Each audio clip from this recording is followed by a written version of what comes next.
grandes. Se você no início só vai irrigar, porque como ela acabou de ser plantada, ela não está enraizada ainda, não está chupando a água, no início você dá essa água para você acelerar esse crescimento.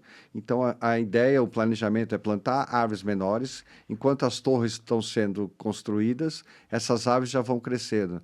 Então eu acredito que em 3, 4 anos esse paisagismo já vai estar de médio porte, bem formado, e quando as pessoas estiverem se mudando para esses prédios, o jardim já vai estar com uma cara bem bonita. Então, o cuidado é fazer essa implantação do paisagismo antes das torres. Então, quando a pessoa receber a chave do apartamento, esse jardim já vai estar formado. Esse é o planejamento, esse é o estudo, esse é o briefing que a gente recebeu. Então, as espécies, a gente está usando grandes árvores nativas de grande porte, guanandi, cássia grandes, sibipiruna, as frutíferas, jabuticaba, pitangueira, grumichama, que é uma árvore de grande porte, algumas exóticas, abricó de macaco, que é lindíssima, fica num porte enorme, dá uma flor maravilhosa.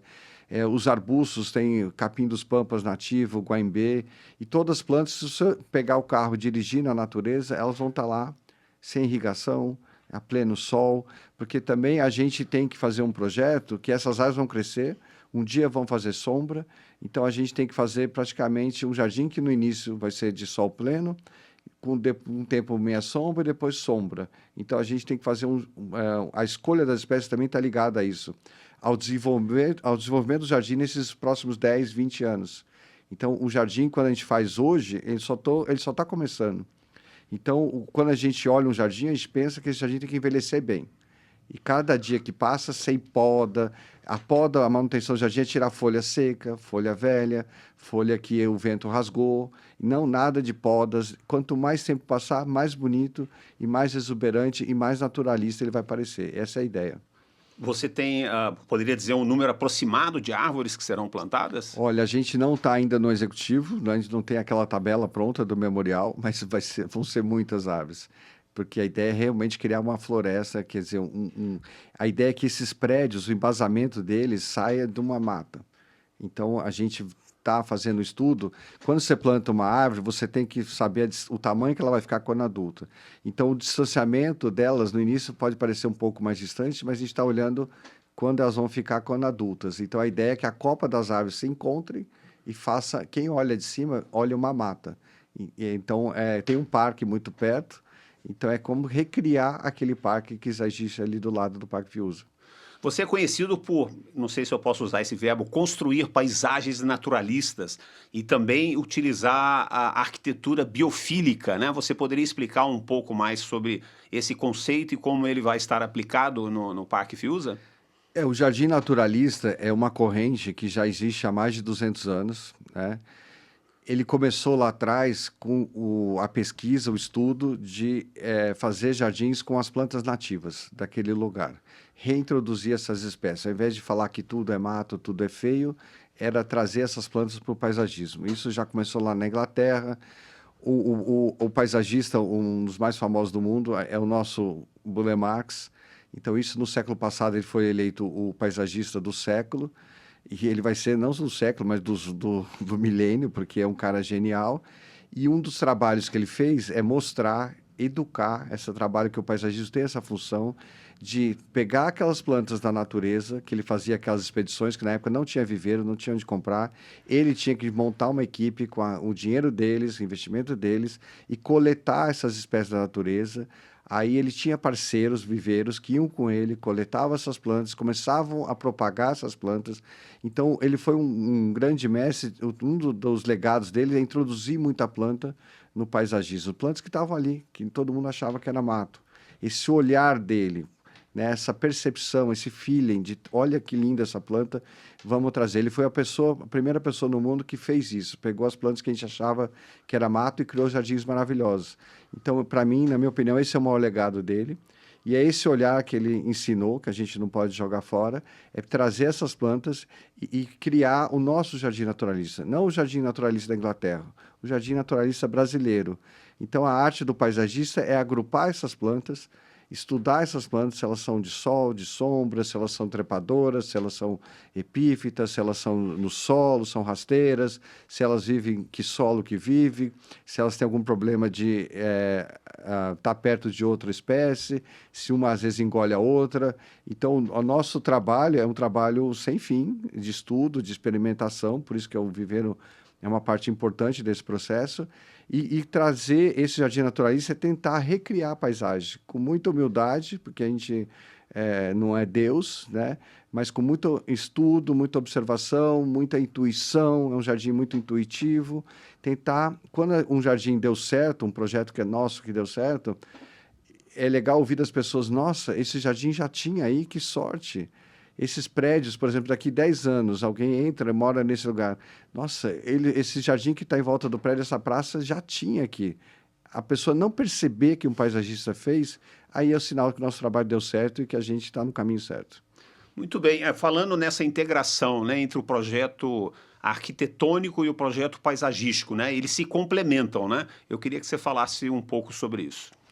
A arquitetura biofílica e o que é o paisagista? O paisagista é a pessoa que vai emoldurar a arquitetura. Então, ele não é a pessoa que vai competir com a arquitetura. Quem é mais importante, quem é o mais legal do projeto?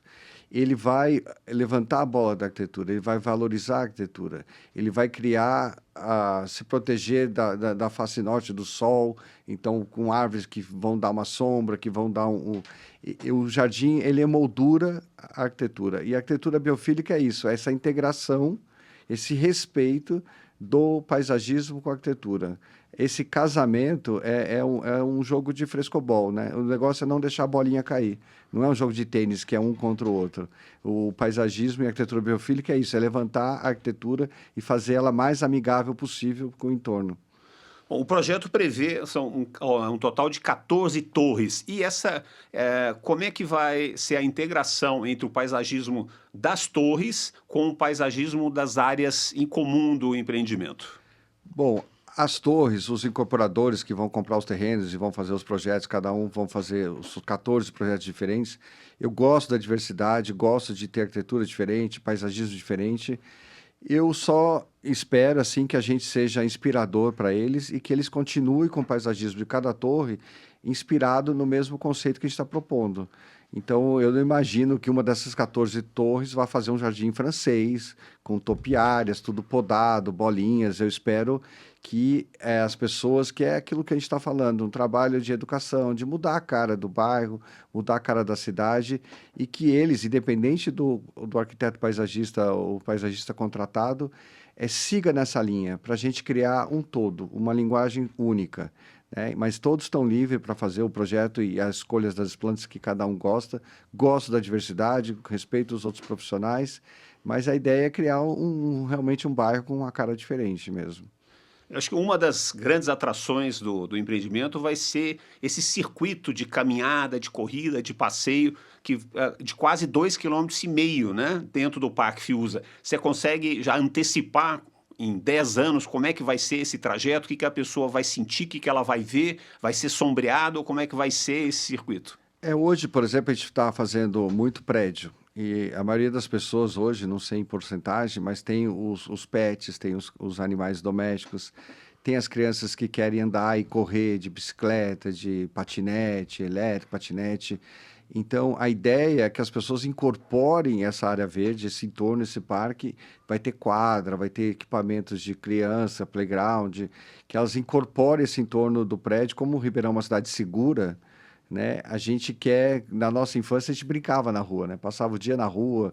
Esse mobiliário urbano que vai ter o parque é para sentar, para os adolescentes ficar batendo papo até mais tarde. Então, toda a intenção da gente é que as pessoas saem dos seus apartamentos, do seu confinamento, da sua bolha e interaja com a cidade e com o entorno próximo.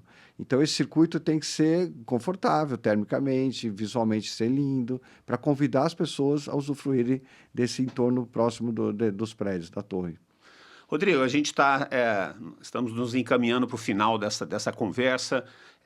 Você teria mais alguma coisa a acrescentar que a gente não tenha conversado aqui sobre esse projeto?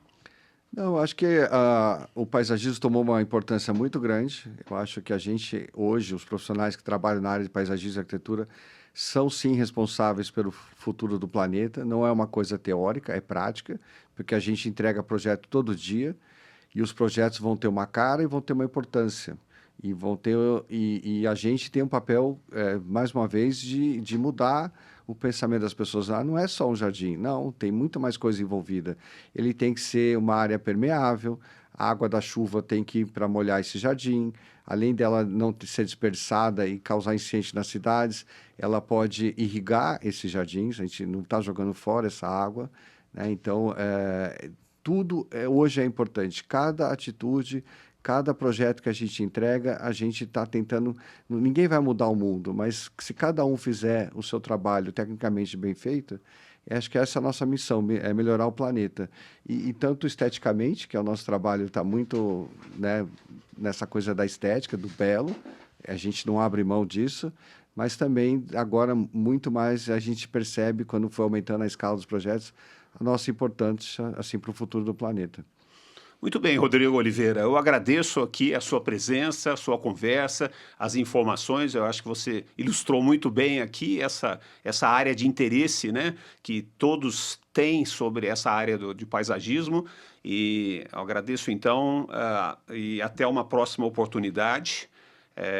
Eu agradeço também você que nos acompanha aqui mais essa conversa do podcast Parque Fiuza, e até uma próxima oportunidade.